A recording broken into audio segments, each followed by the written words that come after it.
एक कहावत है, यारी और वो भी जाट की एक मिसाल है। यहाँ मिसाल इसलिए कहा क्योंकि अगर दोनों दोस्त जाट है तो अच्छा या बुरा कुछ तो जरूर ऐसा निकल कर आएगा जो चौंकाने वाला होगा। इस कहानी के एंड में भी यही चीज आपको दिखेगी जो कहानी के शुरुआत में आप अंदाजा भी नहीं लगा पाओगे। तो शुरू करते हैं एक ऐसी ही दहशत की दास्तां जो एक सच्ची यारी से शुरू होकर दुश्मनी के पड़ाव से गुजरकर बदले की आग में जलकर भस्म हो जाती है और एक दोस्त अपनी जिंदगी से हाथ धो बैठता है। इस कहानी में भले ही दोस्ती खत्म हो जाती है लेकिन बदले की लड़ाई आज भी जारी है। सस्पेंस को खत्म करते हैं और कहानी के किरदार से मिलाते हैं गैंगस्टर राजू ठेठ और बलबीर बानुड़ा।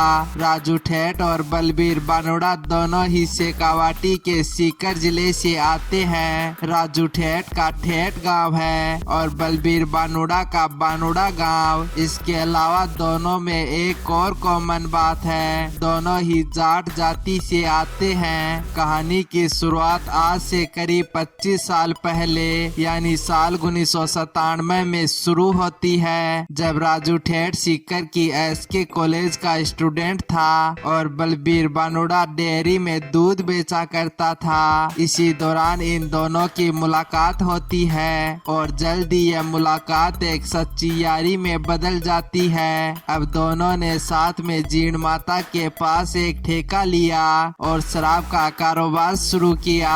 इस ठेके पर सेल्समैन के तौर पर रखा गया बलबीर बानुड़ा के साले विजयपाल को। कुछ टाइम तो सब कुछ ठीक चला लेकिन एक दिन विजयपाल से राजू ठेठ की हिसाब को लेकर कहासुनी हो जाती है और इस कहासुनी को राजू ठेठ बर्दाश्त नहीं कर सका।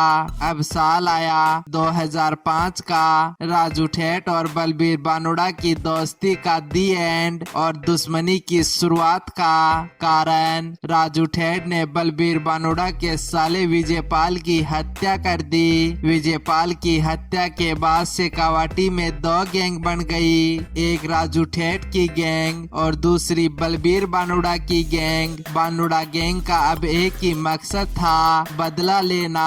इस सिलसिले में आए दिन दोनों गैंगों के बीच लड़ाई होती लेकिन बदला पूरा ना हुआ। अब साल आया 2006 का और बानुड़ा गैंग में आनंदपाल सिंह की एंट्री हुई। आनंदपाल ने बलबीर बानुड़ा गैंग को मजबूत किया। वैसे आपको बता दे कि आनंदपाल के अपराध की कहानी भी यहीं से शुरू हुई थी। अब दोनों गैंग मजबूत थी, टारगेट एक ही था, किसी एक का मरना। लेकिन इस टारगेट के पूरा होने से पहले ही जीवन राम गोदारा हत्याकांड हो गया जिसको अंजाम आनंदपाल सिंह ने दिया था। इस हत्याकांड ने इस लड़ाई को रोक दिया और बलबीर बानुड़ा और आनंदपाल सिंह फरार हो गए। इधर राजू ठेठ भी विजयपाल की हत्या के मामले में फरार हो गया, इसलिए थोड़े समय के लिए गैंगवार रुक गई। अब साल 2012 में बलबीर बानुड़ा जयपुर पुलिस के हाथ लग गया और इसके कुछ महीने बाद ही आनंदपाल सिंह भी पकड़ा जाता है और इन दोनों को बीकानेर जेल में भेज दिया गया। ऐसे ही साल 2013 में राजू ठेठ को भी पुलिस ने गिरफ्तार कर लिया और सीकर जेल में बंद कर दिया। अब तीनों गैंगस्टर जेल में बंद थे लेकिन बलबीर बानुड़ा और आनंदपाल सिंह बदले की रणनीति जेल में भी बनाने लगे। बदले की रणनीति को पूरा करने के लिए साल 2014 में बलबीर बानुड़ा ने सीकर के ही गैंगस्टर सुभाष बराल की एंट्री करवाई। सुभाष बराल की दुश्मनी राजू ठेठ के भाई ओमा ठेठ से थी, इसलिए राजू ठेठ को मारने के लिए सुभाष बराल आसानी से मान गया। राजू ठेठ सीकर जेल में बंद था और यही सुभाष बराल ने जेल में राजू ठेठ पर गोलियां बरसा दी लेकिन किस्मत का धनी राजू ठेठ इसमें बच गया। अब बारी थी राजू ठेठ के एक्शन की।